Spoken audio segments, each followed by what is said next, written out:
Welcome to DIYEasyCrafts.com. Today we're going to take a look at chainsaw tiki carving made easy. Now for this particular project I'm using a bulkhead pilings, pressure treated, that the local dock builder gave me as a scrap piece. In hindsight I probably wouldn't recommend using a piling or a telephone pole because this wood has a lot of cracks and also splinters very easily. But having said that, I did end up with a pretty decent end result.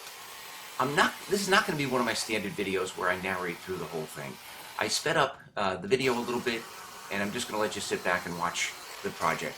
It actually was a pretty easy project. Probably only took me 2.5 hours to make.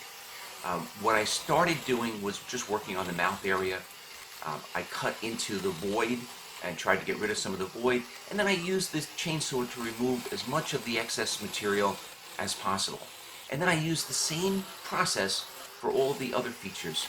The nose and the eyes, I outlined them first, going just a little bit deeper than chain depth. And then I went back and removed as much material as possible. Then I went on to an angle grinder with a wood cutting disc, and then eventually to a flap sanding wheel, a 36 grit flap sanding wheel to smooth out everything. And then for some of the areas like the teeth, I used an oscillating sander with a number 80 grit. So anyway, I hope you enjoyed the video. If you do, please give it a thumbs up and subscribe to this YouTube channel. By all means, check us out on the web at DIYEasyCrafts.com. I've got a whole variety of different do-it-yourself projects on there. Thank you very much for watching and enjoy the video.